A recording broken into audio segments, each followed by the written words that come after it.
नमस्ते। आज बात करते हैं भारतीय संविधान के उस हिस्से की जो सबसे ज्यादा पावरफुल है, हमारे फंडामेंटल राइट्स।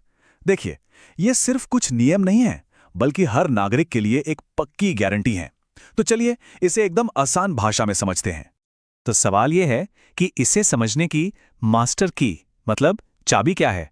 बहुत सिंपल है, बस दो नंबर याद रखने हैं, 12 से 35। आर्टिकल्स 12 से 35। बस इसी दायरे में हमारे मौलिक अधिकारों की पूरी कहानी छिपी है। यहीं से हमारा सफर शुरू होता है। आज के इस विश्लेषण में हम इसे 4 हिस्सों में देखेंगे। पहले हम इसकी नींव को समझेंगे, फिर समानता और स्वतंत्रता के 2 सबसे जरूरी राइट्स पर नजर डालेंगे। उसके बाद शोषण, धर्म और संस्कृति से जुड़े अधिकारों पर बात होगी, और आखिर में उस एक अधिकार को जानेंगे जो बाकी सबकी हिफाजत करता है। तो चलिए बिल्कुल बेसिक से शुरू करते हैं, मतलब इसकी नींव से। अधिकारों की इतनी लंबी लिस्ट देखने से पहले 2 बुनियादी सवालों के जवाब जानना बहुत जरूरी है। ये अधिकार किसके खिलाफ मिलते हैं और ये इतने पावरफुल क्यों हैं? इसका जवाब हमें मिलता है आर्टिकल 12 और 13 में। सबसे पहले है आर्टिकल 12, जो इस बड़े सवाल का जवाब देता है कि भाई ये अधिकार लागू किस पर होते हैं। जवाब है राज्य पर, और संविधान राज्य शब्द को बहुत बड़े पैमाने पर समझाता है, जिसमें सरकार से लेकर उससे जुड़ी हर छोटी बड़ी संस्था शामिल है। इसे याद रखने के लिए एक बड़ी आसान सी ट्रिक है। ये सिंपल सा फॉर्मूला GPSL + O सब कुछ क्लियर कर देता है। G से गवर्नमेंट, P से पार्लियामेंट, SL यानी स्टेट लेजिस्लेचर, L मतलब लोकल बॉडीज और O मतलब अदर अथॉरिटीज। मतलब सीधी सी बात है, हर सरकारी संस्था इन अधिकारों को मानने के लिए बाध्य है। अब आते हैं आर्टिकल 13 पर, जो इन अधिकारों को असली ताकत देता है। ये साफ साफ कहता है कि कोई भी कानून, कोई भी नियम, अगर वो हमारे फंडामेंटल राइट्स के खिलाफ जाता है तो वो कानून वही रद्द हो जाएगा, जीरो हो जाएगा। ये चीज इन अधिकारों को देश का सबसे बड़ा कानून बनाती है। तो इसे याद रखने का सबसे आसान तरीका क्या है? बस ये एक लाइन दिमाग में बिठा लीजिए, FR के आगे हर लॉ जीरो। ये आर्टिकल 13 का पूरा सार है। फंडामेंटल राइट्स के सामने कोई दूसरा कानून टिक नहीं सकता। ये एक जबरदस्त गारंटी है। अब जब नींव एकदम मजबूत हो गई है, तो चलिए हमारे टूल किट के पहले हिस्से को खोलते हैं। ये वो अधिकार हैं जो किसी भी निष्पक्ष और आजाद समाज की रीढ़ की हड्डी होते हैं, समानता और स्वतंत्रता के अधिकार। तो आर्टिकल 14 से 18 तक ये है इक्वालिटी का पूरा पैकेज।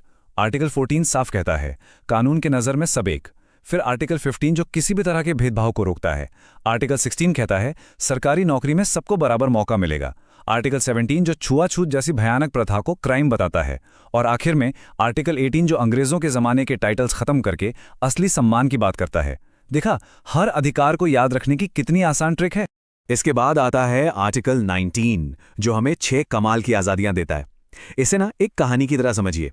सबसे पहले हमें बोलने की आज़ादी मिली, फिर हम लोग इकट्ठा हुए, मतलब सभा की, फिर हमने मिलकर एक संगठन बनाया, फिर पूरे देश में कहीं भी घूमने निकल गए, जहां अच्छा लगा वहां बस गए, और आखिर में अपना कोई भी काम धंधा शुरू कर दिया। इसको याद रखने का सिंपल तरीका: बोल, मिल, घूम, रह, काम। स्वतंत्रता का ये दायरा और भी बड़ा है। आर्टिकल 20 हमें गलत सजा से बचाता है। फिर आता है आर्टिकल 21, जिसे फंडामेंटल राइट्स का दिल भी कहा जा सकता है। ये सिर्फ जीने का नहीं, बल्कि इज्जत के साथ, डिग्निटी के साथ जीने का हक देता है। इसी में से निकला 21A, जो शिक्षा की गारंटी देता है, और 22 जो गिरफ्तारी के खिलाफ सुरक्षा देता है। अच्छा, अब हमारे टूलकिट के दूसरे हिस्से में वो अधिकार हैं जो हमें शोषण से बचाते हैं और हमारी धार्मिक और सांस्कृतिक पहचान को भी सुरक्षित रखते हैं। ये अधिकार समाज के हर तबके के लिए बहुत बहुत जरूरी हैं। यहाँ 2 बिल्कुल सीधे और स्पष्ट अधिकार हैं। आर्टिकल 23 इंसानों की खरीद फरोख्त और जबरदस्ती की मजदूरी पर रोक लगाता है, मतलब human is not for sale. और आर्टिकल 24 बच्चों से मजदूरी कराने, खासकर खतरनाक कामों में, उस पर रोक लगाता है। Child is not for labour. दोनों ही बेहद सीधे और पावरफुल हैं। अब आते हैं धर्म की स्वतंत्रता पर। आर्टिकल 25 से लेकर 28 तक ये हमें किसी भी धर्म को मानने की, उसके हिसाब से चलने की और उसका मैनेजमेंट करने की पूरी आज़ादी देते हैं। ये भी पक्का करते हैं कि धर्म के नाम पर कोई टैक्स न लगे और सरकारी स्कूलों में कोई धार्मिक शिक्षा थोपी न जाए। भारत की जो इतनी बड़ी विविधता है, उसको बचाने के लिए भी अधिकार हैं। आर्टिकल 29 हर नागरिक को अपनी भाषा, अपनी संस्कृति को बचाने का हक देता है। और आर्टिकल 30 भाषाई और धार्मिक अल्पसंख्यकों को अपने स्कूल और कॉलेज बनाने और उन्हें चलाने का अधिकार देता है। अच्छा, तो हमारे पास समानता का अधिकार है, आज़ादी है, हर तरह की सुरक्षा है। ये सब तो ठीक है, लेकिन एक बहुत बड़ा सवाल अभी भी बाकी है। मान लीजिए कोई इन अधिकारों को नहीं मानता, इनका उल्लंघन करता है, तो क्या होगा? कौन है जो इनकी रक्षा करेगा?